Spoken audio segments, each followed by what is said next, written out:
અને યુએઈમાં મંદિર થાય એનામાં જે માન્ય નરેન્દ્રભાઈની વિદેશ નીતિ છે એ વિદેશ નીતિ પણ આની અંદર ખૂબ આપણને સહયોગી બની છે કે દરેક જણ આજે વડાપ્રધાન શ્રીનું પણ અહીંયા વાઇબ્રન્ટ વખતે તમે સાંભળ્યું હોય તો એક વિશ્વ મિત્ર તરીકે ભારત દેશ દરેક દેશ સાથે આગળ વધવા માંગે છે વિશ્વ મિત્ર તરીકે એટલે એક વિદેશ નીતિ પણ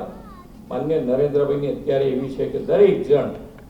ભારત સાથેના સંબંધો ખૂબ સારા રાખીને આગળ વધવા માંગે છે અને ભારત એવી રીતે આગળ વધવા માંગે છે કે એ લોકોએ મૂકેલો વિશ્વાસ ક્યાંય ન તૂટે એના માટેનો હર હંમેશ માન્ય નરેન્દ્રભાઈએ પ્રયત્ન એ પણ આની અંદર ખૂબ મોટો રોલ કર્યો પણ જ્યારે મંદિરની વાત હોય ત્યારે આપણે કારણ કે પાછું અમારે તો બીજા ટ્રેક ઉપર જતા રહીએ તો પાછું પણ ભગવાન અને ભગવાનની વાત એક જ વસ્તુ શીખવે છે કે હંમેશા પોઝિટિવ 100% નેગેટિવ કોઈ સામેવાળો કહેતો હોય છતાં પણ તમારી વાત પોઝિટિવ તમે એની સામે મૂકો તમારી ભલે એક જ વાત પોઝિટિવ છે પેલાની 100 વાત નેગેટિવ છે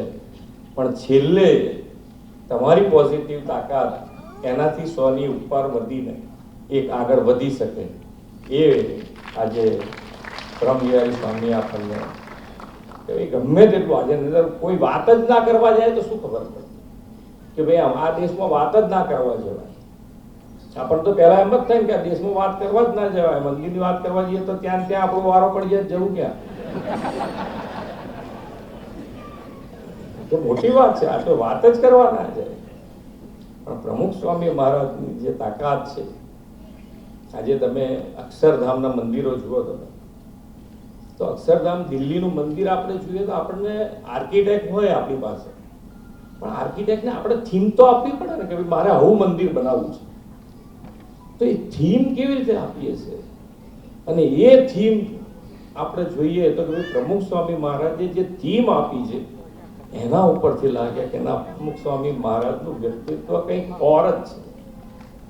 આ ભગવાન સિવાય ક્યાંય કોઈની પાસેથી આ વસ્તુ આવી ના મંદિર જુઓ તમે આજે કલ્પના જુઓ એમની